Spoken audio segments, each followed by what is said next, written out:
up for Aaron Ross.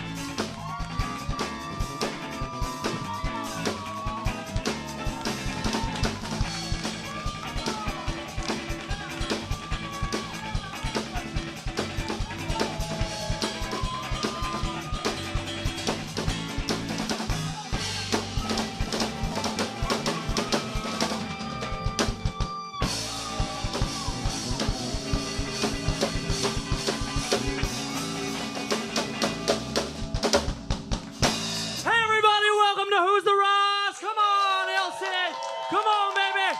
Make some noise for the king. Come on. What a crowd. Thank you guys so much for being here. I'm Aaron Ross, your comedy boss. Welcome to Who's the Ross Late Night Talk Show. We got a bunch of big winners in the audience. They can't even believe it. They're like, is it a joke? Is he fucking with us? Are they really He's winners? sincere. Odds are good. Why? In that suit, does he want our vote? No. I already have it. You're here. Big winner. Big winner. Big winner. He's even shaking. You're the big winner. Look at your table. Wow. You were supposed to be a big winner just based off audience placement as I went around. And I was like, wow. The microphone's all yours. I totally suck compared to you. You're a huge winner. But we all are, because tonight is Who's the Ross Awards Season Special, ladies and gentlemen. That's right. And we have an award-winning lineup tonight. Pretty fantastic. They've all got gold trophies. You want to hear about them? Here it goes. One of them's got an Emmy, and I think he's sitting with it right now. He's coming up later. He's written for two of your favorite shows, The Office, The Simpsons. He is Brent Forrester. We got Brent Forrester on the program. That's elite TV writing. Wow. We're trying to go pro. That is elite TV writing. The other guest, he's won a Grammy. You're damn right. Produced for Public Enemy. So he's going to bring in the noise and the funk. And ladies and gentlemen, let me tell you, he's got a fantastic one-man show called Unshazamable. We're going to learn all about it. I might even find out how I can be a DJ for a day. And I'm not talking about a full house. DJ Tanner? Yeah, that's... Wow, I get it. Yeah, thanks. Okay. I regretted it as I was doing it, but the lean made me feel mildly sassy, and I threw it out, and I was like, lousy 90s reference for just me and Dak that we can riff on, and our failure gets a bigger laugh than the joke. All about the savers. It is all about the savers. We can just keep fucking up. Well, we we're should done. just... Got to know when to quit a saver. You're damn right. Wonderful one-man show called Unshazamable. Cannot be more excited to have him on the program tonight. Best name in Hollywood, Burt Blackarach is on the program. Burt Blackarach. They call me Kurt Crackerwhack. I wish I had... all right. And then a woman who has won the best solo international show at the Hollywood Fringe Festival, Vixen DeVille, is on the program. Wow. She's a Jill of all trades. I don't know what she's going to do. She's going to eat fire, swallow a sword, walking on broken glass. That joke's from around the DJ Tanner time. My stream of consciousness tonight is like 1991 to the fullest. We've got great Vanilla Ice material later. People, this world works on awards. Let's be honest. If we didn't win awards, we wouldn't do jack shit. If it wasn't for like statues and trophies, medals and plaques, gold stars, candy prizes, blowjobs, we wouldn't do anything. Man, I just fucked up your night. They didn't laugh at blowjob, which means either it's coming soon or you're not coming at all. Dax, I'm going to check in on that one. Is that too racy? I'm not touching it. All right. Well, neither are these ladies. Scott, come on. In the moment. These represent the jokes we'll have tonight. I think we've already knocked out 3 out of the 11. Hollywood is the place most driven by awards. We can all agree on that, right? Everyone around here, because it's award season, is running around looking for their golden statue. And my audience, I know you're no different. That's why I created an awards just for you called the ROSSCA'S, ladies and gentlemen. That's right. Rewarding Rossomeness right here at Who's the Ross Late Night Talk Show. So who thinks they're a winner? Mostly the band. Real confident. A lot of confidence in this band. Real confident. Not a lot of pay, but a lot of confidence. Same with me and Dax. We're all in the same sinking ship. Well, I think you're all winners, but more specifically, 11 of you are winners. So, ladies and gentlemen, make some noise for yourselves. It's time for the 2020 ROSSCA'Rs. Come on, baby!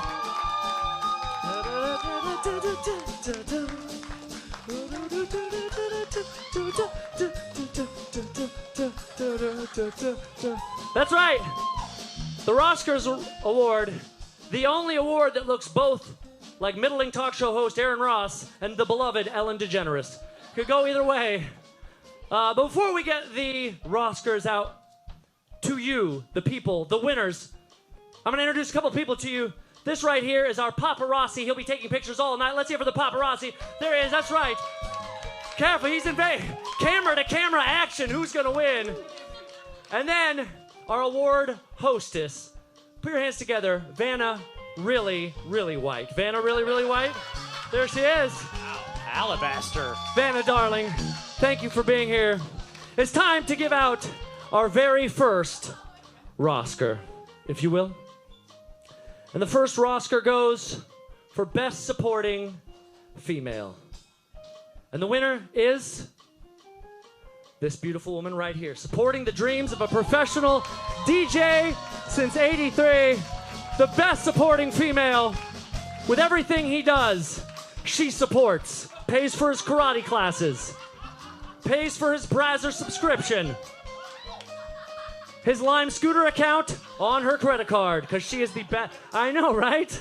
That's what with Brazzers was good, but the free scooter, that's really good. And now, to the smallest award of the evening, Best Short.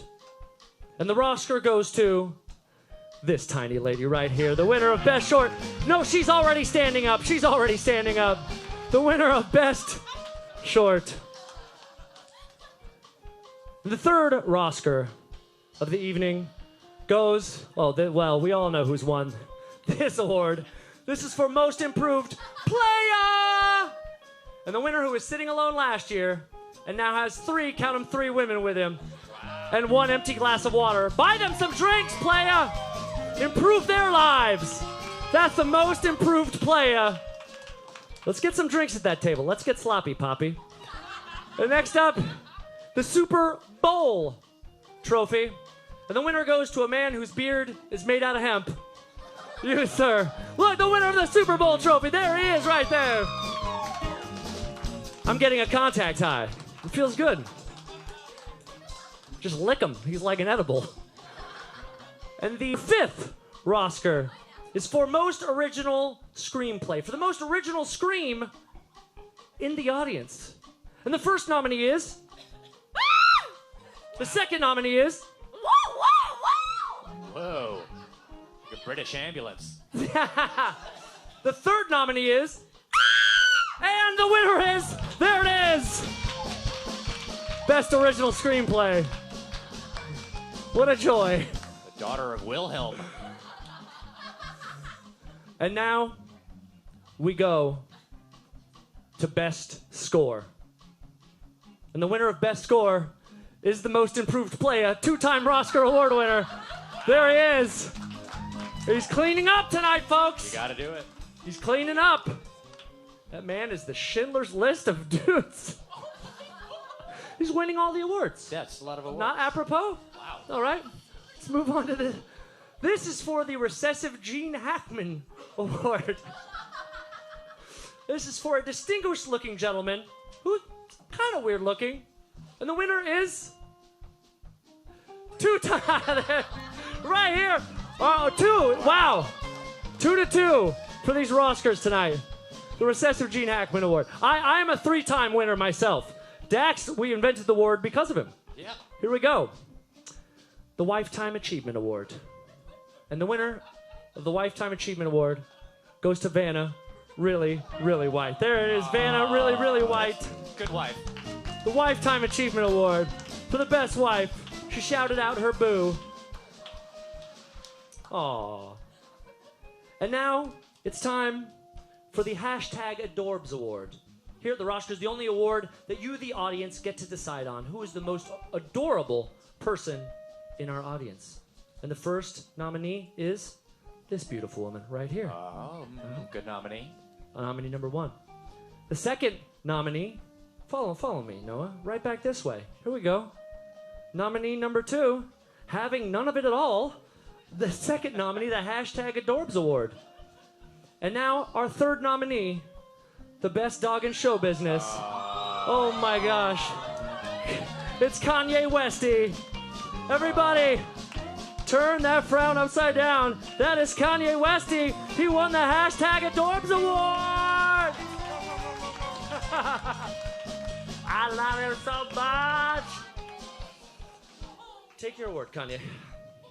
There are many more where that come from. Like this Kids one. and animals. Come on, buddy. Come on, buddy. You can do it. You can do it. You can do it. You got it. You got it. You got it.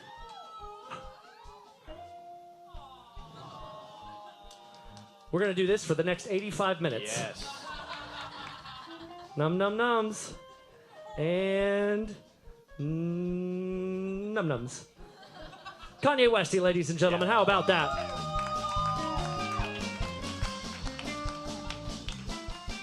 And finally, we have the award for Best Picture.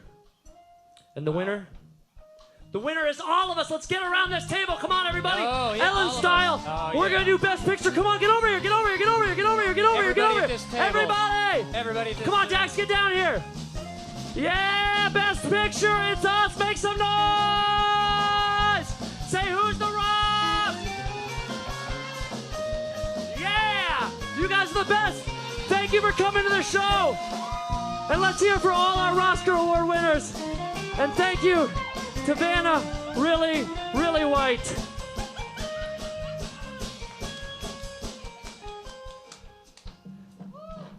Wow. And the winner, I forgot we had one more, of Best Sound, is Scotty. And the 2 hotties, let's hear it for them.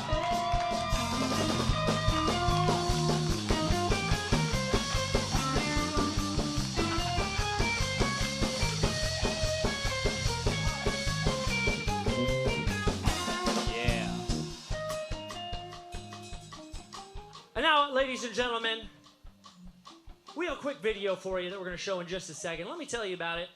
Any of y'all been out to Hollywood and Highland?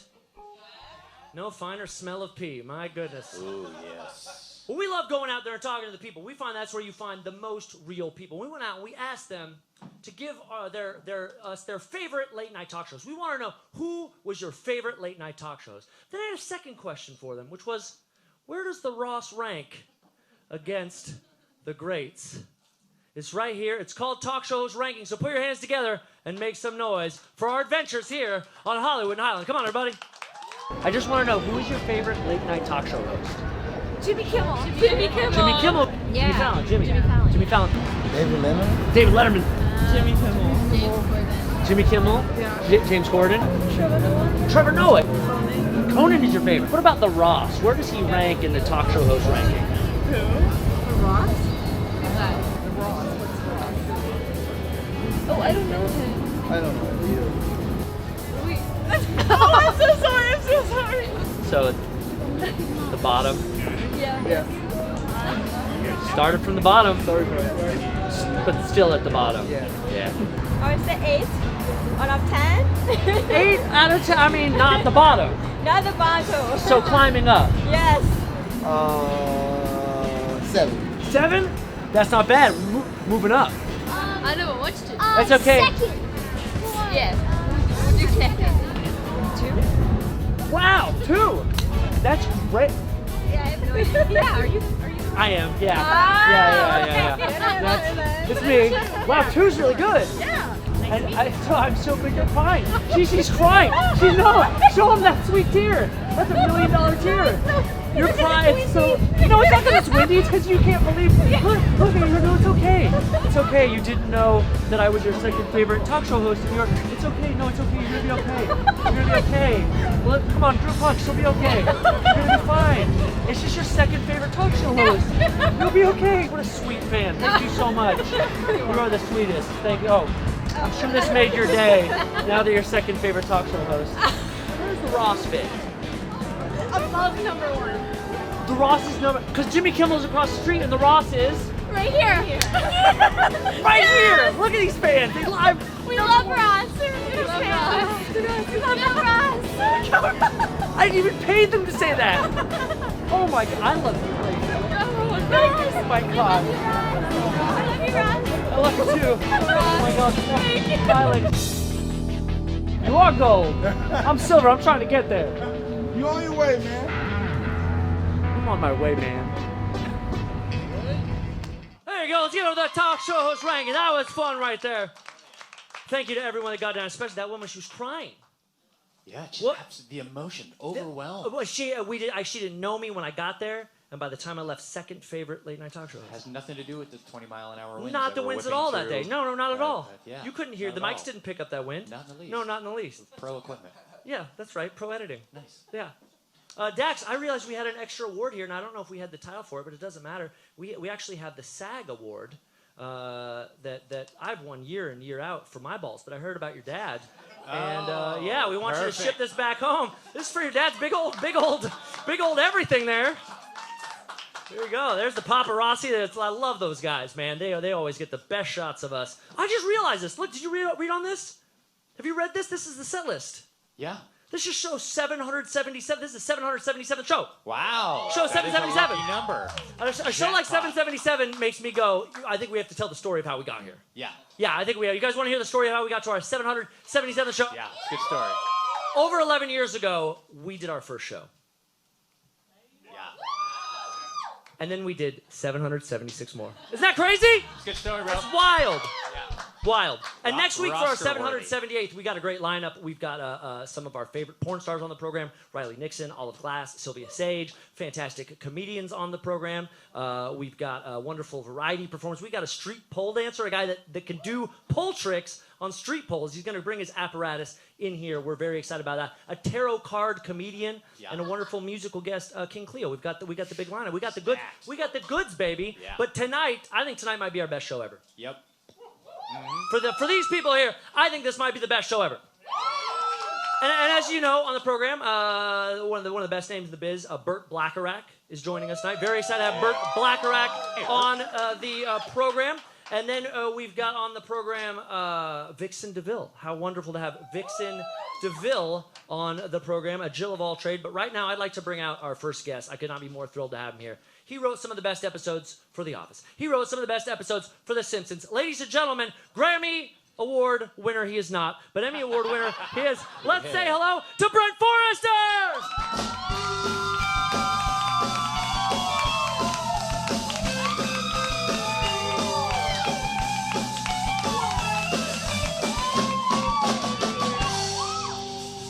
Brent Forrester, boys and girls, let's hear it for him. Come on!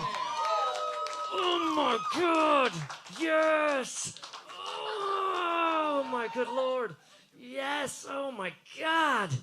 Oh, it's real! Oh, this is what success feels like. Dax, come over and. Oh, I've already felt it. I've been barred from feeling. Oh, I can it see. Yeah, that's right. I see the Dax on here. Yeah. We'll have to get rid of that. Brent, thank you so much for being here. Well, thank you. I felt like you needed more ginger white boys in suits, and I rushed right over. Yeah, we did. Thank you so much. We've hit critical mass with it. We're only allowed to have, it's 2020. You can only have two white gingers in suits up here. But thank you. But this lady, wow. I travel everywhere with that, as you know. Yeah, usually like Flava Flav, you have it on a necklace. Yes, that's right. It's extremely dangerous and pointy, but I need it for my self-esteem. Yeah, or self-defense, right? As you said to the pointy, you just, you could. You I'm could. just saying. I wouldn't. But that, No. Isn't that what Tim Robbins and the Players, isn't that how he kills? Oh, right. That's it. I told you all the references were coming from 1991 tonight. Thank you for bringing this. This right here, not for The Simpsons, surprisingly enough. No. Not for The Office. Tell them what it's from. That is from the Ben Stiller Show, which was a canceled sketch show from the 1990s. Wait, who is this Ben? Ben Stiller was an unknown comic actor who ran into Judd Apatow, an unknown producer. They were both buying tickets to an Elvis Costello concert, believe it or not. And on the 90s were a wonderful time. Yeah, and apparently that's all it took. And they just said, "Who are you? I'm an actor. Who are you? I'm a Judd Apatow. Let's sell a show to Fox." And 12 episodes later, it was canceled, but won the Emmy. Yes! Thank God you got to the 10th one, because that one got you this Grammy.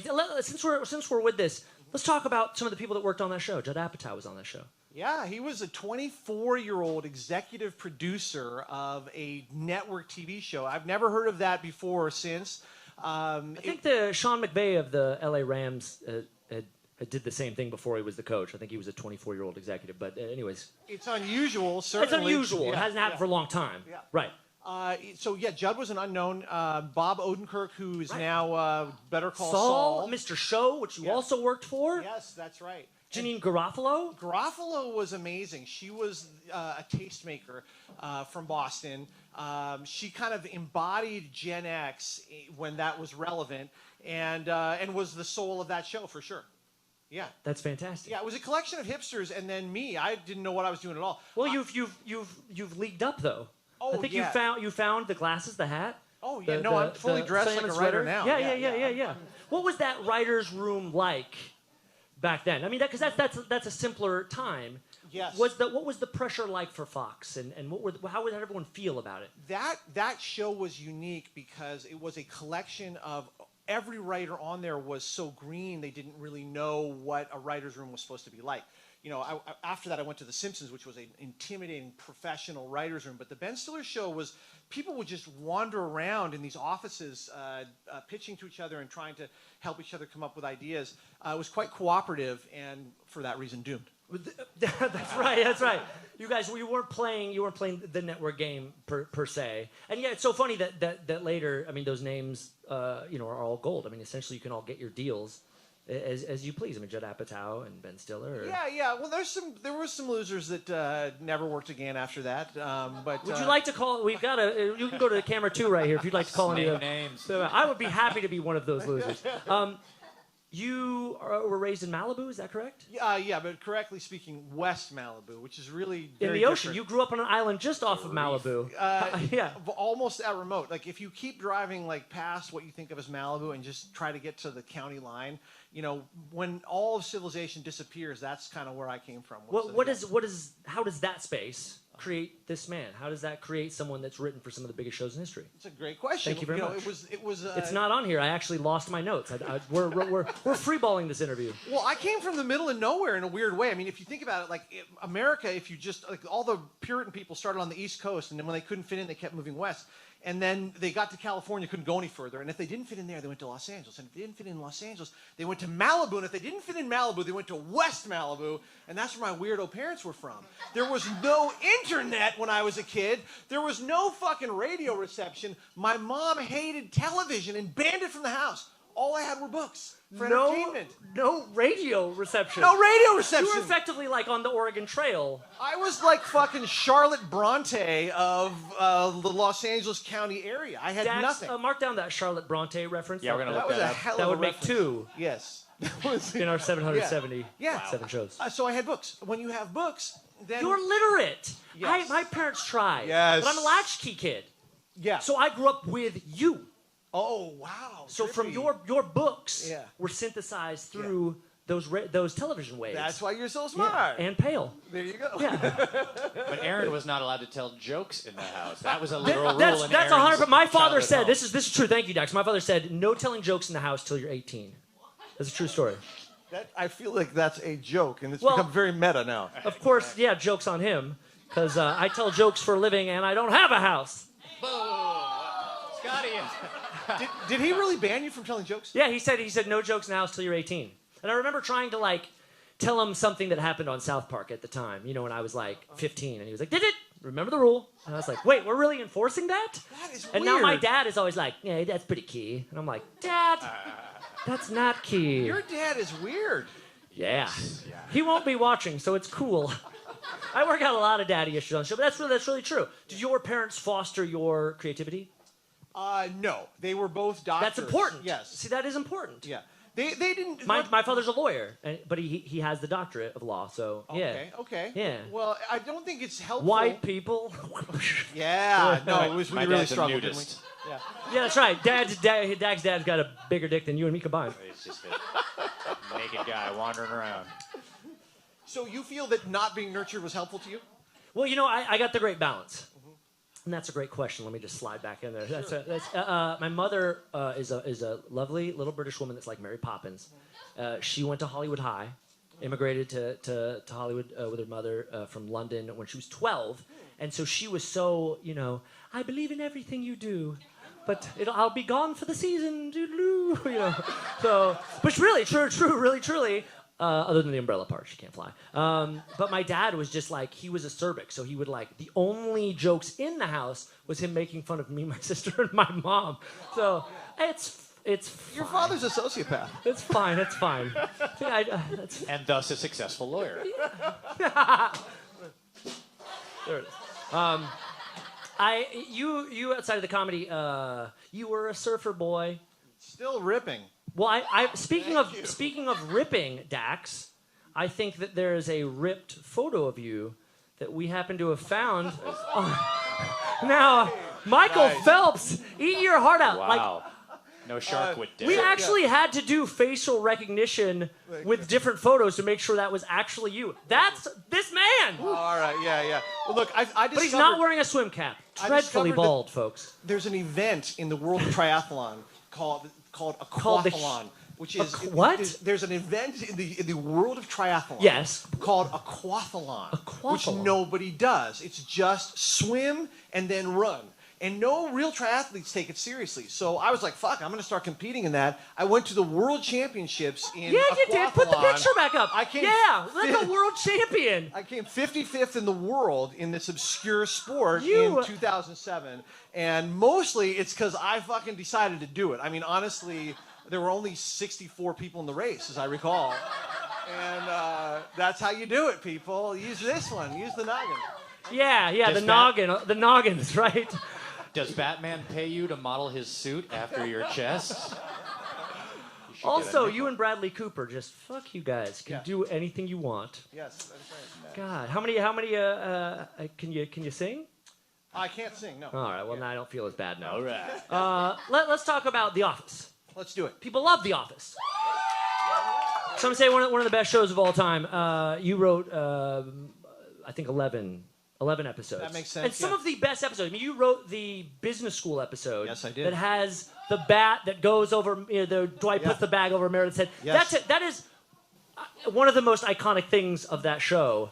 Well, Where did you come up with the bat, and when did you decide to put it on Meredith's head? It was observational. There was a writer on the show who had been in Pennsylvania and said that when she worked there was a bat got in the ceiling, and so we tried to make an episode out of that. The thing I remember about shooting that episode was that we had multiple bats. We had a mechanical bat, we had a rubber bat, and we had a live bat. And when you work with live animals on a show, the trainers always tell you that they're treating the animals extremely compassionately, and you take them at their word. And we said, what do you do with this bat? Did they drug the bat? He said, no, we do not drug the bat. There's no drugging of the bat. Well, we had one take where the bat is hanging from the ceiling, and at one point it just let go of the ceiling with its legs, and it just plummeted to the ground, and it never opened its wings. And I swear to God, that is not ordinary bat behavior. No, That bat was drugged. They drugged the bat. We just took him at his word. He's not drugging bats. Of course he's drugging the bats. Drugging the bat. He drugged the bat. This is... Yeah. That The bat was fine. Honestly. Oh, he survived. We all thought he died. No, he didn't. Oh. Don't add to the story that he died. No, he didn't die. Yeah. No. That's what I thought. I wouldn't you tell said the story. you thought, yeah. Thank you. All right, Well, we that's on both me. smoked the same stuff before the show, so we got a little sad. Do you have any deeper questions than that? You didn't ask about that. I just gave you the most trivial thing about The Office is that the bat was drugged. What did you want to know? No, that's great. Those are the things we want to know. Those are the things we want to know. Okay. What else? I'd be curious. Well, you directed. Yes. You directed 4 episodes. Yeah, but directing is a fraudulent art form. You must know this. Anybody can direct. Would you like to direct tomorrow? Here's what you do. We only have time for a few shots, so get a wide master, and then anytime a person's talking, get a single of that person. boom, you can direct tomorrow. That's all you need to know. That's Directed. it. That's 90% of directing is that. It's a fraudulent art form. Oh, Yeah. But also, but you're working with Steve Carell Yes. and Ed Helms Yes. and Jim Halpert and and Krasinski. So who of those characters were your favorite to write for or direct? Like, which actor did you go, I know if I throw them this thing, Yes. they'll give me this gold. But when you're writing, because I'm gonna take a stab at for writing. I thought that you for Andy Bernard as Ed Helms. Because you had to shape him. He, coming out of the second season, was a buffoon sort of equal to Dwight, and you had to change his arc and his heart. And I thought you created some sad things for Andy, but also separated him from Dwight. So I'm going to say Andy Bernard. Oh, yeah. Well, Ed Helms is one of those performers who is game for anything. And you literally can tell him, try it this way, and he hacks through a performance like he's going through a jungle. And then you say, go this direction, and he'll do that. So the thing about Helms was just this go-for-it attitude. But each of the performers had their own strengths. Rainn Wilson is a Critics' Choice Award-winning actor over and over again in New York before he came to LA. He's just an actor's actor. And then Steve Carell is sort of a combo of both. A phenomenal actor who also had these profound improv skills. The hardest character to write for was Steve Carell. He's the only person I've ever... For Michael Scott's the hardest person? Yes, the only person that I've ever written for where you would submit lines to him and just hope that he liked them. And, you know... Really? Yeah. But you started in on the third season. Was that he so knew that character by then? Yeah. Because there was a separation of having to do what Ricky Gervais had done. That's the wild thing about that show. Yes. That it was hard to get what he felt was truly Michael Scott. Well, yes. The thing, you know, it went from a British show to an American show. The British shows, generally speaking, are happy to have anti-heroes. Yes. What an anti-hero means is a protagonist who you don't admire. That's very British to do. You can't do that in American TV and survive. And so what happened was we took the script verbatim of The English Office. Carell is playing an anti-hero. After half a season, NBC said, we will cancel you unless you turn this anti-hero into a hero. What did that mean by American television standards? It meant that this guy who was a buffoon and causing everybody's lives to be miserable was doing so because he loved them so much and wanted their approval. And that actually was the pivot of The Office. An incredible key as a screenwriter. And you know, when Ricky Gervais had done it, there's a core to the way he played his character. Yes, Ricky Gervais was making fun of a boss that he had hated. It was a guy who thought he was funny, but was actually just had a captive audience because everybody worked under him. And Gervais is doing a kind of vicious takedown of that guy that he hated. Right. You know, Carell had to infuse it with more love than that to get 100+ episodes. The secret of network television is, if it's a workplace show, it's got to have subtext of family. If it has that, it will endure. Take that to the bank, because it's the smartest thing you'll ever hear about TV. Nice. That's big money Hollywood advice. Yeah. And you know what, Brent? We did 300 episodes with an unlikable lead before we figured it out. Well, that's why you... Eventually. He's talking about me. It's 9 o'clock. You know what's the truth? 9 o'clock It was is 500. burn It was 500. This show, in its history of 777, the first 500 is I did it as a guy named Ed Foreman, and Ed Foreman was a 1970s libidinous, boozy, inspirational speaker. And I call him an inspirational speaker because he's at the root of everything that he does. He inspires, educates, and entertained, and it was very like, hey, my best-selling book, I'm Make It Better because I'm better than you, and all this stuff. And we had to pivot out of that, but you had an anti-hero. Go to England, this thing will be a hit. Oh, I have no doubt about, or Portland, Oregon, where it rains just like England, they loved it. LA, I would have been canceled on Twitter after the monologue. I would not have made it past that. That is great insight of it. And what I love about Michael Scott is that desire to be loved. Clearly his parents didn't love him, and he wants that thing, which you guys then gave him, and you took your time, I mean, over hundreds of episodes, to actually get to the needing a family, needing a wife, needing children was impressive. Yeah, I suppose that was probably always there. As I say, Steve Carell knew this character so deeply that the writers actually couldn't write for him sometimes. And that's a tribute to this incredibly generous tribute. piece of man. Yes. He knew his character so well that you would submit stuff to him and go, God damn, we worked hard on this joke, this talking head monologue.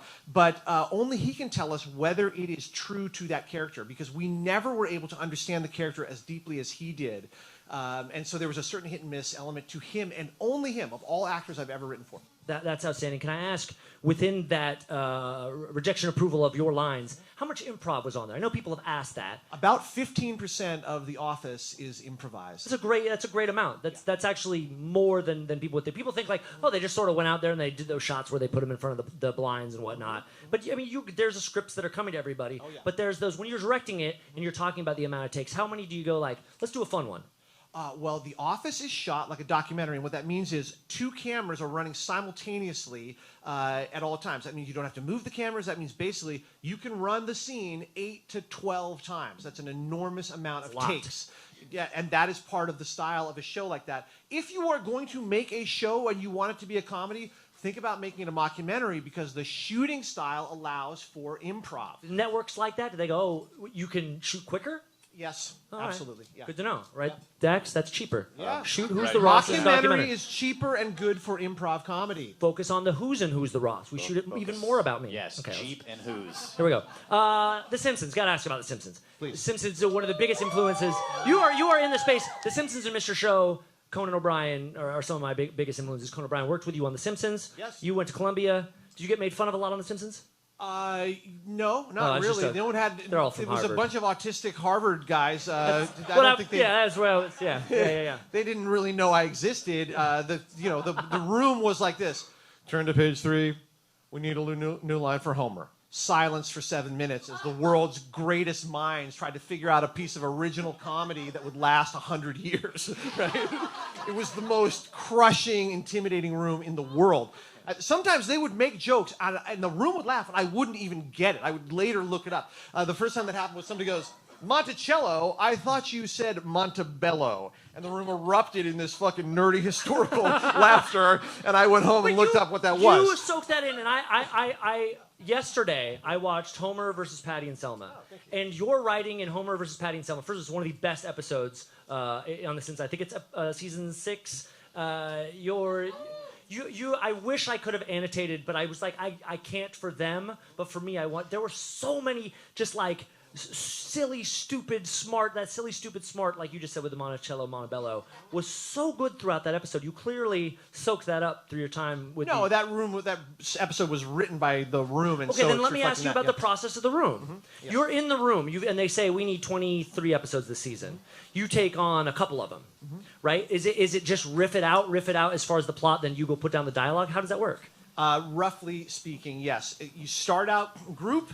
The group comes up with the story. One writer is sent off to write a draft and then brings the draft back and it's punched up. That's the basic pattern. Okay. So you get your time to write a script. That's the precious time for a writer. We get to leave the room. And some writers. Is that in the office too? I mean, like you're in the room, you do the room, everyone riffs, then you go to your little space, you go to your corner, you knock it out. Yes. Usually. How long does an episode take? Well, it used to take, you'd be given 2 weeks to do a draft. Now I find mostly shows will give you 1 week to do a draft. Wow. Yeah, and then you bring it back to the room. At The Simpsons, we got 3 weeks, I believe. It was considered quite indulgent. Sweet luxury indeed. Favorite episode you didn't write? Now, you wrote 3 episodes that are in Rolling Stone's top 100. Wow. Lemons of Troy. Wow. You were part of the 22 Stories. Yes. And Homer Palooza. Yeah. And Homer Wow. Palooza. Nice work. Thank you very much. Yes. That's without the notes. Favorite episode you didn't write? Well, I would point you to a very pivotal episode of The Simpsons that was before my time. I wouldn't necessarily say it's my favorite, but just for your comedy knowledge. Thank you. Conan O'Brien wrote an episode of The Simpsons that changed the show. Conan O'Brien was a great writer before he was a talk show host, and he wrote the Monorail episode. My favorite episode. Yeah. So what happened there was the Simpsons was a fairly realistic family show that was animated. The key influence there was Jim Brooks, who was the that's right. People who still hate Jim Keep Brooks. that in the show. That's funny. Jim Brooks, he was grounded realistic comedy. He influenced a very grounded, realistic, animated family show. That's what The Simpsons is until the Monorail show. Conan O'Brien realized that you had these tools at your disposal, that you could do very surreal stuff. And with the Monorail show, he just changed the whole tone of the show, and it became like crack to the other writers who were like, we can do episodes like that, and the show, boom, exploded into a new style. You get these 30-second chunks that it's like there's 5 jokes in a row, and the callbacks are ridiculous. And I mean, I call the big one Bitey. comes to mind within that episode. The scientist guy shouldn't have stopped for that haircut, or anything with Leonard Nimoy, right? It's like, and I say that may the force be with you, and he goes, do you even know who I am? He goes, I think so. Aren't you one of the little rascals? I mean, like everything. Wow. Yeah. That's very interesting to watch a Simpsons episode just play back. I could probably do the whole thing. Oh, Yeah. thank you very much. Very That's impressive. Very kind. Unknown talent. The guy My could just- favorite line. Autism. My favorite. That's Rosstism. My favorite line though has to be when the guy tries to jump off the monorail and he's like, "Oh no, it's Krusty." No. There's two. Krusty tries to jump off the monorail and then Leonard Nimoy pulls him back and he goes, "The world needs laughter." That line I always love. And then there's also, oh God, what does Leonard Nimoy say? Oh, there's the lunar eclipse, and he goes, I would do all of this for Conan, by the way. I'm sorry.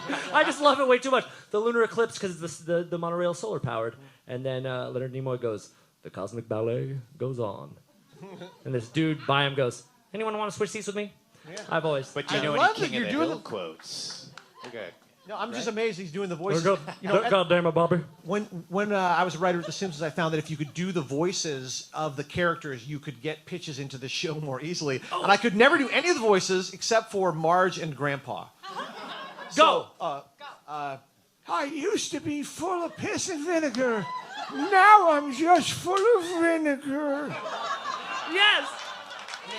Marge is, oh, homie, I don't understand. Somewhere in that vocal. That sounds like the Bart version of Marge, which I always love. Don't you have other guests, by the way? I feel like I've completely overstayed my welcome here. We have to close with a game. All right, let's do it. We have to close with a game. Dax, what time do we have? It's 9:08. Okay, right, great. let's No, do we're on this. time. We're right on time. let's Thank you. do Thank- this. I'm No, just don't worried kick about you yourself people. out of here. Okay. He's got to swim to Catalina Island tomorrow. He wants to go home. All right, let's play a game. Let's do Well, it. I'm going to preface this game. Yeah. You tried to get yourself out of here. I've No, never I had just, a guest do Burt that. Blackarach is here, and I feel like We've got the equal. Bert, we're all. You want to stay for Bert? Oh, I'll be here for Burt. I'm Okay. not leaving until Burt rocks his house. Hell yeah. I saw you at Go Day at Dynasty Typewriter. It was inspiring people to go for it, essentially, right? And you asked the audience. You said, "Hey, I want to do something special. If you'd like to stay after the seminar, I'm going to pitch a new show that I have to pitch to Seth MacFarlane on Wednesday." And you thought like a table like this guy with all the beautiful babes. 3 ROSSCAR'S, God bless you, and 3 babes. It's no coincidence, my guy. And you pitched the whole room the show because no one left. No one would leave. Right. And will you tell people what that show is? Or can you not? Yeah, sure, I can. I don't know how entertaining it'll be. I'm not going to do the whole pitch, and so Elevator. Well, the elevator is, just think about it. All right, what's my best credit is The Office. So I went out and tried to pitch a workplace comedy with a network sensibility, with subtext of family, of course. The key for me was to find a good workplace, and there was years ago, I was at a place called Colonial Williamsburg, which is a place for historical reenactors. And there was a guy playing Thomas Jefferson doing a scene with another actor who was playing Thomas Jefferson's own slave. And the relationship between those two actors became so interesting to me that I decided to pitch a show around that as a kind of central comedy team. What's it called? Well, it's funny you should ask, Ross. My friends call me Aaron. Well, Ross, There it is. I was thinking of calling it Liberty Acres. And then Brent Forrester leapt out into the audience, leaping from table to table, out towards the ocean. He swam home to West Malibu, where he was never seen from again. That late applause was one of the best things we ever had since that knife fell on the floor. We came up with a game because of how great you are at the pitch, and it's called Green Lit or Red Lit. Let's do this. And this is how this game works. Yes. We've got 8 different pitches, and you have to decide from the pitch: did this get green lit and it's real, or is it something I came up with that would never get made and would get red lit? You ready? Let's do this. Audience, you ready for green lit, red lit? All right, here we go. It's time for green lit, red lit. Brent Forrester, drum roll, Scotty. Here's number 1. 2 kids accidentally start a nuclear war. Only them and 4 random people remain on Earth. Oh, that is a show called Whoops, produced by Whit Thomas Harris.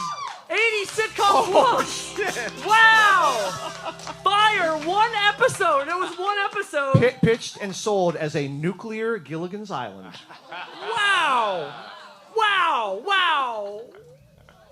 Drum roll, Scott, number 2. Greenlit or redlit? Identical twins inherit a family laundromat in suburban New Jersey, but it's haunted by the ghosts of their parents. Identical twins inherit the laundromat. I'm going to go redlit. That is redlit. That is right. It's something we wrote called Hot Loads. There we go. Here we go. 2 for 2, number 3. A reality show where a contestant has to communicate only in pop culture dialogue on their journey to Comic-Con. One critic said, "Cancel me if you want to live." Oof, that should be redlit. Yeah, that's right. We made that up. That's called Get Him to the Geek. That is not real. 3 for 3. This is incredible. All right, here we go. Number 4, greenlit, redlit. A reality show where family members compete to get the best stuff from their dying relative's will. I feel like it's so sad that it should be in the redlit pile. That got greenlit. I'm sorry, my friend. That is a real show. Whoa. Called The Will from CBS in 2005. They only made one episode except in New Zealand where for some reason they got an entire season. There you go. Wow. All right. 3 for 4, but well done so far. Let's get into the back 4 here. Greenlit, redlit. Drum roll, Scotty. Reality show where an adopted woman tries to identify her biological father amongst a group of imposters. Well, I'm going to say greenlit. Yeah, that's real, my friend. That is real. That's called the poorly titled Who's Your Daddy? Fox, also in 2005. The working title was Hot Loads.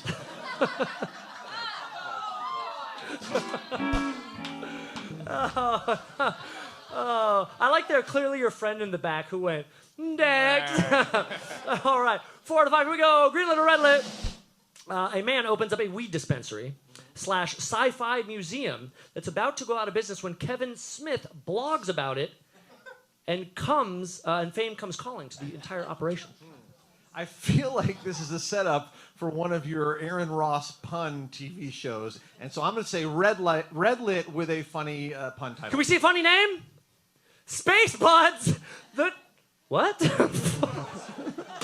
Space Buds the dispensary. No, I was going to finish the name, but Space Buds didn't even get a mild chuckle, so I died a lot. I died a lot because you said he built it up as if it was going to be genius. The problem is this is a real place in Eugene, Oregon, and that's a true story. And my friend works there. It's true. Is it greenlit? No, you're right. It is redlit, but the place is real. Yeah, the place So is the real. place the show inspired is not. the fake show. So well done. Thank you. I apologize. Here we go. Greenlit or redlit, number 7. A reality show about a small town murder mystery in Saskatchewan, Canada, where people have to decide whether or not they want to keep a person, marry a person, or go on a truck ride with them. Keep a person, or kill a person, marry a person, and go on a truck ride with them. There's a reality show about a small town murder mystery in Saskatchewan, Canada. I'm not laughing. Why are you laughing? It's so confusing that it must be real. Greenlit. I'm sorry, redlit. It's called Truck, Marry, Kill. Of course it is. Of course it is. Yeah. Fake shows. It's really not your fake fault news. on that one. It's really not your fault. I could have got. Here we go. You've already got 6. I got a good feeling you're going to get this last one correct. Greenlit or redlit? Here we go. Number 8. A 50s-style sitcom about Hitler and Eva Braun living their best life when Jews move in next door. Now hold on a second. Let's see. Greenlit or redlit? Is it Nazi landing? Wow, that's way better than. Let's see. Oh God, there's so many.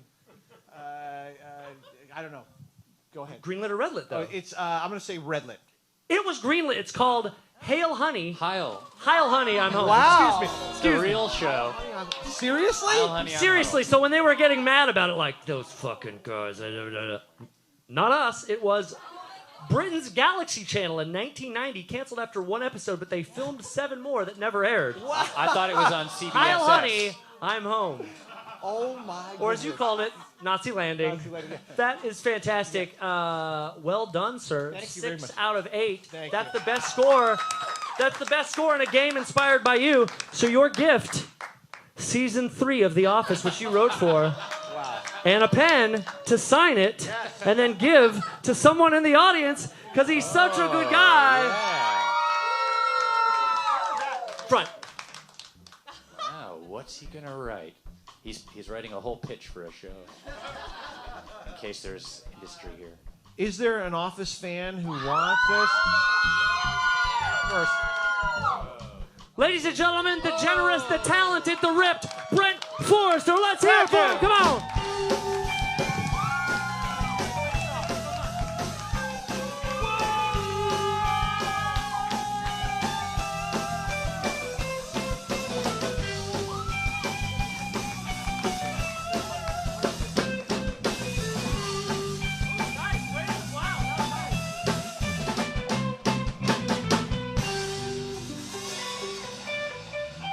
Brent Forrester, everybody, let's hear it for him one more time.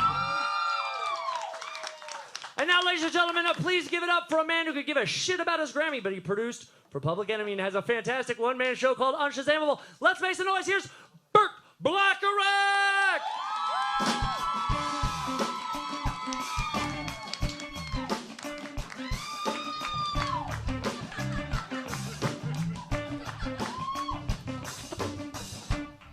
Burt Blackarach, ladies and gentlemen.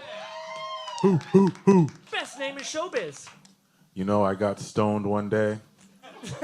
All great stories start like that. It came to me at night, and I said, no, I'm fucking out of my mind. I woke up in the morning and said, that's it. Boom, baby. That's it. I'm running with it. Same with Who's the Ross. It came out, smoked a big old fatty, came up with that name, put it online. By evening, Tony Danza was at my door, and he was fucking pissed. I ate an edible, went to bed, and woke up Florence Whitingale. Well, Dax, don't put a hat on a hat. Well, my alter ego was Lou for Negro. I wish I hadn't said Kurt Crackerwack in the monologue. Unshazamable. Yes. Sold out one-man show at Dynasty Typewriter. Tell us about the show. Tell us about the show. Unshazamable. I've got a catalog of music. I grew up in the music business. My father, my mother, pioneers, and we had a recording studio in our house. Hasn't been a day in my life there hasn't been a recording studio. So in the 70s, my dad put a studio together, and I grew up around all the famous people. All the best musicians in the world would come to our house. My dad was a prolific songwriter, all these songs that he had, so he'd get them, he'd come over and say, hey, come over, I want to record this song. So I've got all these tapes that I found. After he died, all these people started coming to me saying, hey, I got tapes. Do you want them? I'm like, fuck yeah, I want them. Right? And I start listening to them, thinking, these fucking tapes are incredible. What's going on here? And I realized it's all the greatest musicians in the world. It's the drummer from the Bee Gees, the bass player from Aretha Franklin, Van Nuys alum Toto would hang out at our house all the time. So I got Toto Van Nuys demos. represent. Van Nuys, Paula Abdul, Leave It to Beaver, Tony Dow. There's a lot of them. So I do a show based around these songs that you can't Shazam. You get your phone out, your app, and you can't Shazam them. But I tell stories behind them. I'll play a few songs and say, oh, I remember this song. They were making this when I was playing video games with Rick James in my bedroom. I was just going to ask about that. I saw a preview of somebody that worked from the show, and you told this story about Rick James. You said, you're playing video games, and Rick James would just come over. Now, for a lot of us, it was the Charlie Murphy stories, you know, and Dave Chappelle doing like, Rick James, bitch. Right. What was your experience like? How does it differ? He's the nicest guy. He's one of the nicest people I remember. Richie Havens was super nice. Do you have a favorite game that you would like when you play video games? In television, man. We played in television baseball. We played B-17 Bomber, the track and field game. In television. Who would win, you or him? I don't know. I was 9 years old. Oh, I thought it was I don't know because Rick would slip me something, and man, we'd go into outer space. All right. But it's funny having him knock on your door, like, what are you guys doing? Is he hyped like he comes to kick the... No. Time to play a video game! No, he was not like that. He was a really genuine, heartfelt, passionate. He was a really cool guy. My dad was broke, homeless, pretty much, and Rick bought him a car so he can get around in like '85.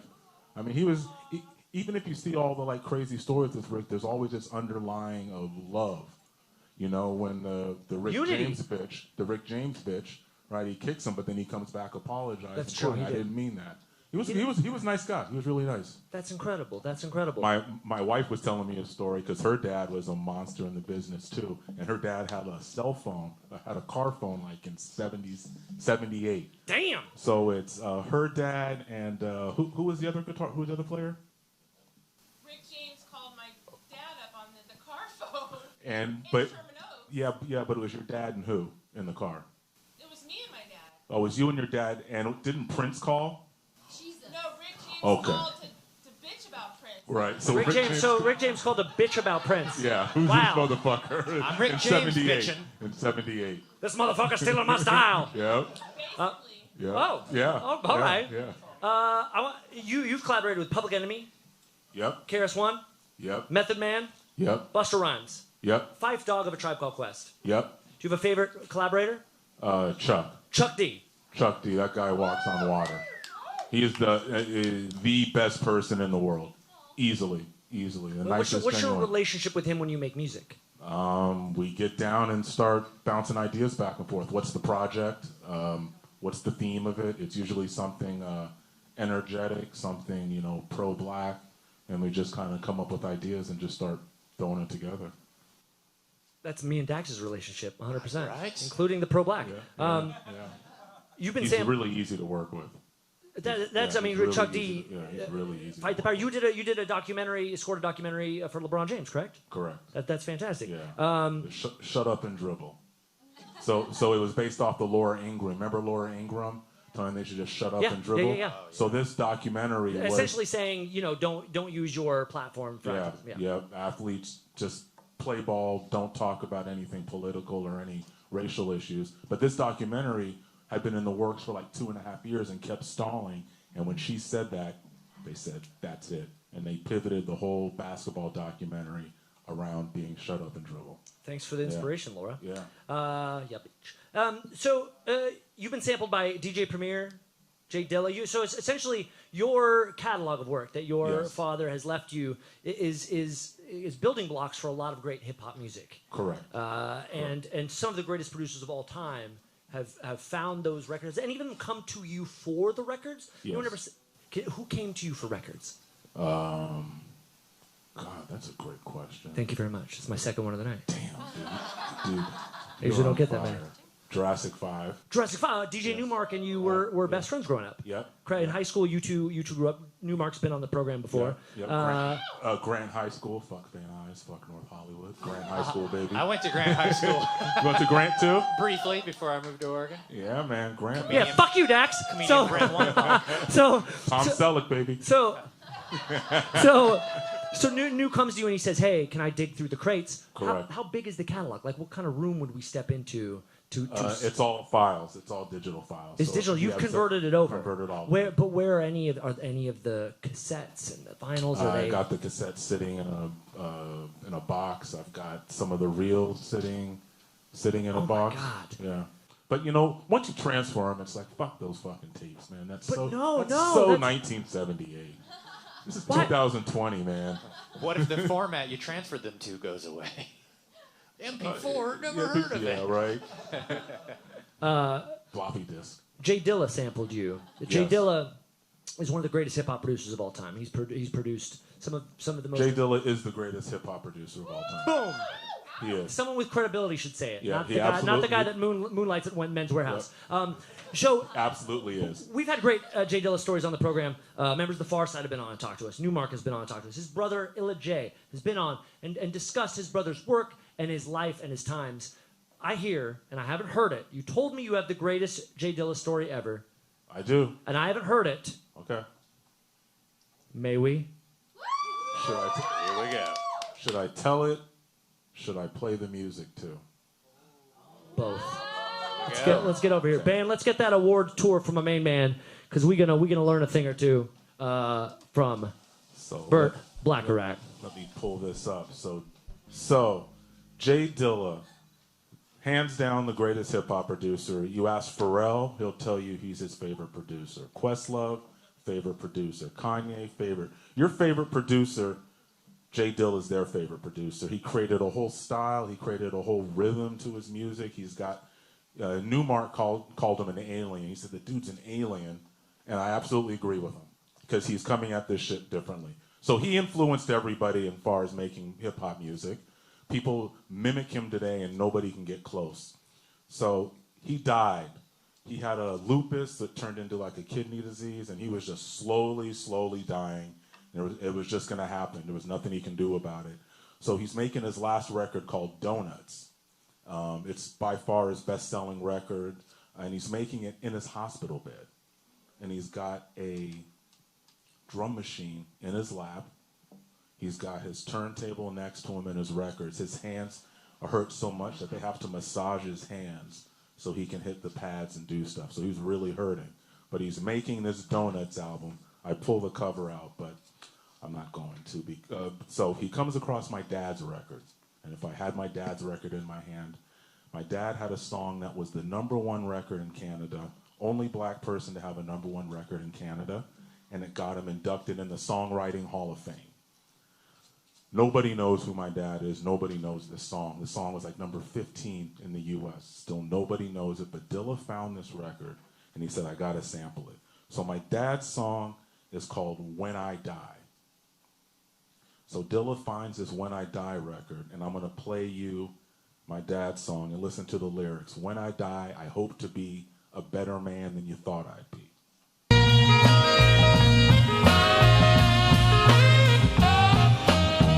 I die, I hope to be a better man than you thought I'd be. This is J.Dilla. Welcome to Ace Rodney, the charge for the superstar. Tonight, great guest, the incredible.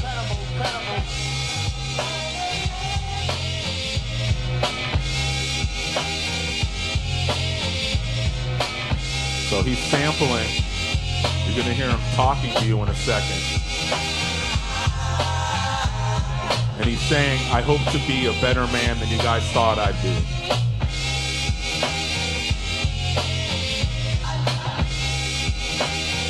Here he comes. Again. Then you thought I could be a better man.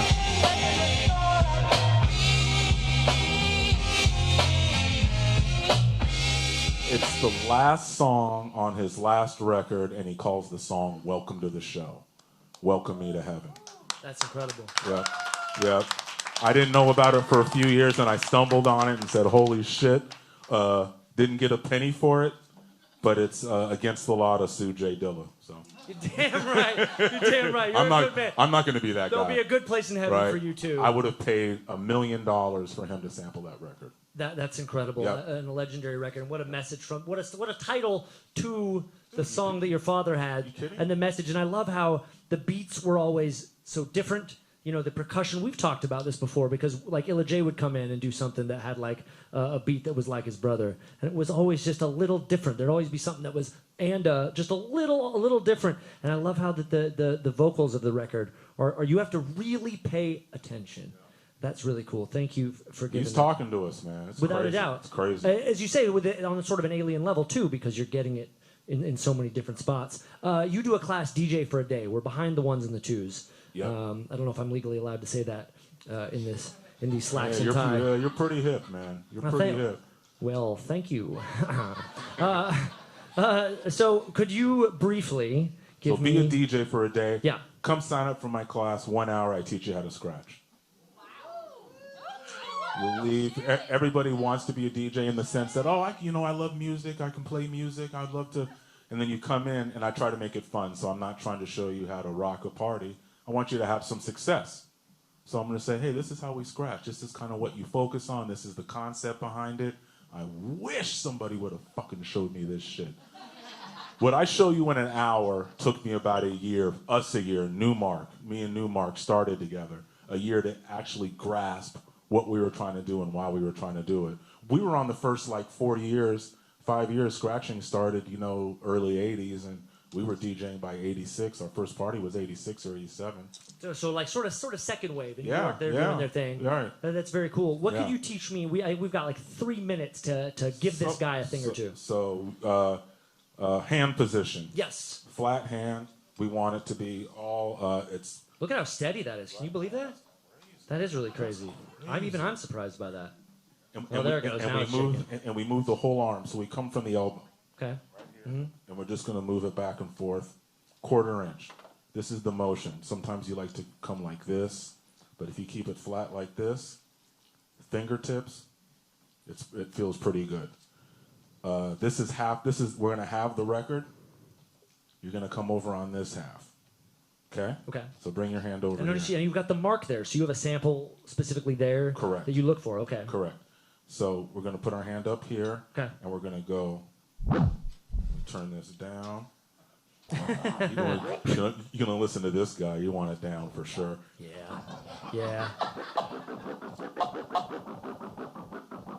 Okay. So the whole trick to scratching is finding the beginning of the sound, going forward 1/4 inch, coming back to that same spot. But you got to find the exact beginning. This is where you got to be super anal. There's no middleman. You got to be super penis. I just kept hearing hit the spot, anal. That's the first time you heard that? Good night, everybody. Good night, everybody. The only virginity being taken right now is my DJ virginity. So you see the marking? Mm-hmm. You see where this arrow's pointing? Yep. You see it pointing here? Yep. You hear nothing, right? Yep. I'm moving it forward, you hear nothing. Mm-hmm.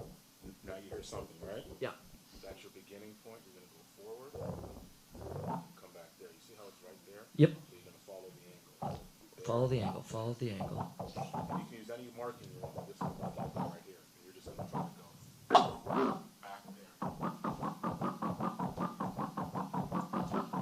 Right? Yep. So put your hand there. Jump on the other side. Now you want to bring your hand up a little bit. Yeah, there you go. Now go. And it comes from here.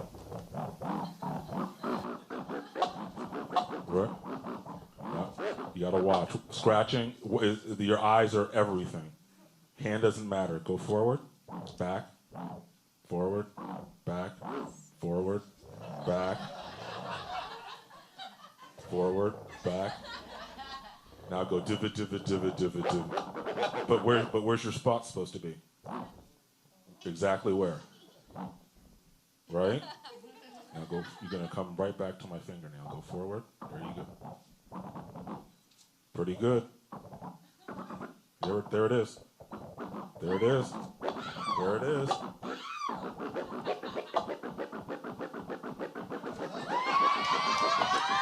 Hip hop is tight. You gotta watch though, man. You can't. You gotta watch. Okay, so technically that's scratching, but with the sound we want is this. We want divot. Nice. Yo, I scratch like a fuck. So that's the sound Quick you and want. fast. Ba-da-ba-da-ba-da. So try go. Come back.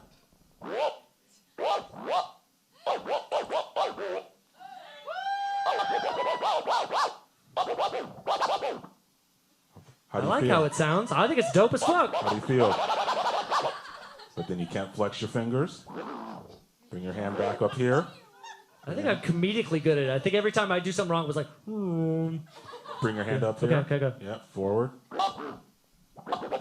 But you can't flex your hand. It's all got to be this. It's all got to be like that.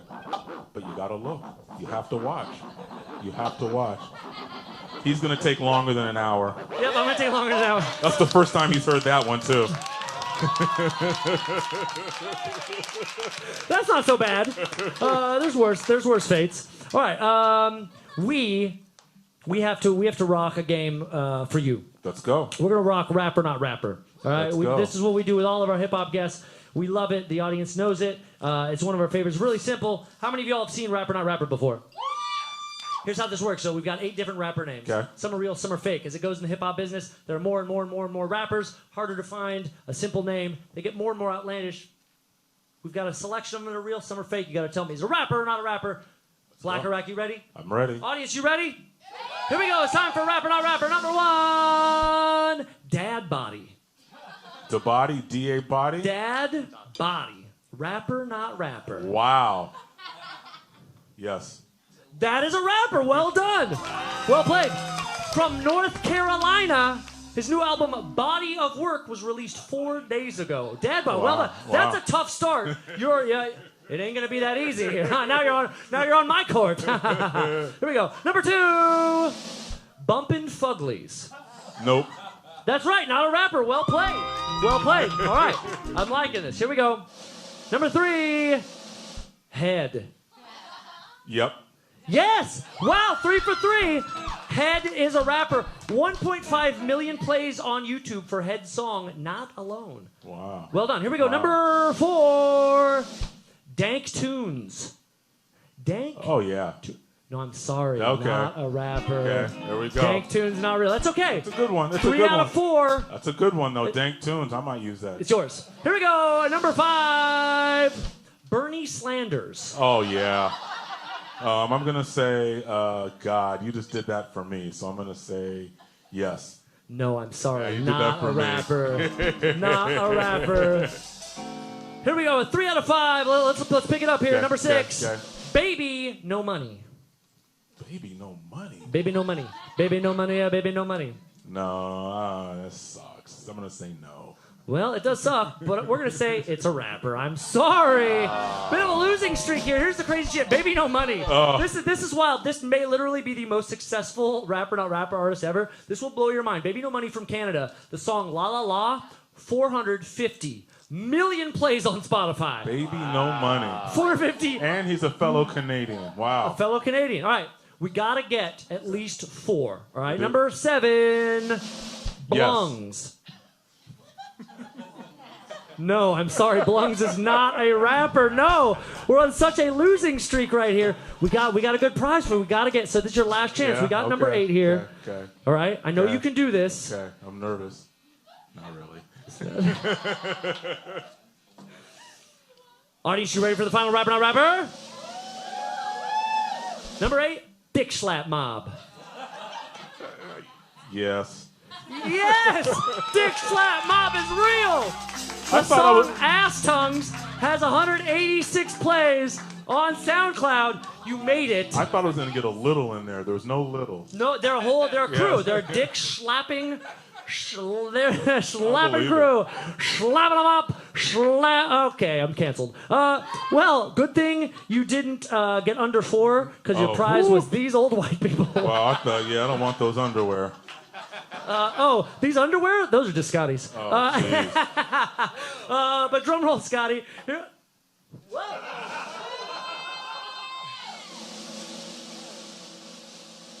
All right, your prize is these sweet rap chips, these Migos rap chips. Look at those. That's awesome. Look at these. That's Sour cream awesome. with a dab of ranch. Who makes these? That is Shout out to awesome. Rap Chips. And shout out to Burt Blackarach. Come on, everybody. Yes, sir. Woo. Thank you, sir. Oh, no, yes, my pleasure. Tour with Muhammad, my man. Going each and every place with the mic in a hand. Echo Park, Silver Lake, Los Feliz, Hollywood. Right? True. Burt Blackarach, come on one more time, everybody. All right. You guys are having a great time. So let's tell them who the last guest is. Could not be more excited. Won Best International Show at the Hollywood Fringe Festival. A Jill of all trades. I can't wait to see what she does. Ladies and gentlemen, one of the best variety performers in the world. Here is Vixen DeVille. Come on, everybody.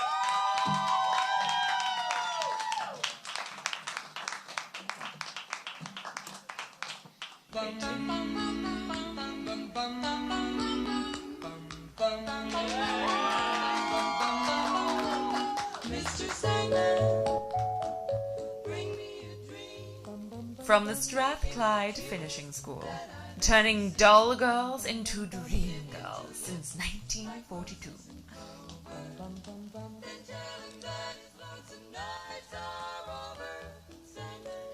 Dear Vixen DeVille, we were delighted to receive your application. You are obviously in need of our services. However, we would like to bring your attention to our application requirements. To even be accepted into our training program, we require some minimal standards. Number 1, your measurements. We would like to bring to your attention our strict policy of our applicants' bust measurements being a minimum of 38 inches. In addition to our maximum waist measurement being 24 inches. As I'm sure you are fully aware, you do not yet meet these requirements. Furthermore, your manicure, or should I say lack of, leaves much to be desired. How would you ever expect to become a Strathclyde dream girl when your nails look like they were mangled in some kind of cheese grater? And your language. A Strathclyde dream girl does not speak her mind, nor does she cuss like a trooper. But never fear. Please find enclosed our starter kit for those like you who require that little extra boost. I'm sure once you address these minor issues, you can become a Strathclyde dream girl in no time. We await your response with gleeful anticipation.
Vixen DeVille, boys and girls, how about that? It has all been revealed. Indeed, that's the closing number of your. Wow, hello. Oh my gosh, look at this. No better person to steal the show than you, and then have it stolen by him. Fucking dog. I know, a fucking dog. Just because she's got better tits than I have, whatever. Thank you. Hi. Hi. So nice to get to see you again like this. I mean, you never seen my clothes on, so. That's true. Yeah, the beginning of that act was a surprise. The end of the act was like, oh, we're back to normal. And I was like, oh, that's what she looks like. Thank you so much, Vixen DeVille revealed your show. You've been touring for years now. You've done it internationally, and as an international show, as you who speaks like you do. Oh yeah, because I'm British, therefore I'm so fucking intelligent. Yay! That's right. Best international show at the Hollywood Fringe Festival, and I saw it at the Fringe Festival. Yeah. So I didn't know we were of bringing our fucking awards to the fucking stage. Like, here's my Emmy. It won Best International and Story and Solo Artist. Right. And then Indiana Best Solo Performance in I don't fucking know, somewhere. It won all these fucking awards, and I stick them on my website to show that I should be hired for other shit. Yay! Hire her for other shit. How can the people see Revealed again? We just had it shot for a TV special, so it's currently being edited, and I'm taking some time out, sort of, to recuperate after performing all the while. I'm so out of breath. I'm so out of shape. Fuck that. Oh, hey, look, I'll put. Oh, my it's God. Kate, our stage manager, everybody. Come on. I'm so modest. Oh, did you see all the bit? Oh, shit, I should maybe cover up my ass. Oh, no. And then Scotty and the two hotties saw it all, and... Oh, no. Hi, buddy. Hey, doggy. Check it out. I know Kanye's game. Yeah, the show is all... That was basically the end of the show. The show is all about my journey into burlesque and finding how... I started off being like, I'm too fat and I'm too this and I'm too, oh no, I don't fit in, oh no, I shouldn't do the things. And how we should all just celebrate who we fucking are and what we love, what we believe in, and we shouldn't be caring about other people's standards. And you should go and do the thing that makes you happy and not care about other people telling you that you can't or you shouldn't or you will never do the thing. And that's, it's tits as well, but that's just to get people into the theatre. So, but yeah, I'll be bringing it back, I think, April or May at the Whitefire Theatre. And then the TV special will happen. Right. So go to vixendeville.com, right? And they can see about the next shows in Whitefire Theatre. Absolutely. And God bless you. That show is going to get greenlit. God damn it. So there's this thing with this bitch and she gets some tits out. Shall we greenlight it? Yeah, maybe. I'm also still teaching out here in LA, so if anyone's like, I want to get on the stage and celebrate who I am and pet the fucking dog. Oh, hey. You can. Now. Wait a second. Well, he's That's checking his your job. leg. I thought I'd check him. You can totally take classes with me, and I won't make you shag dogs on stage.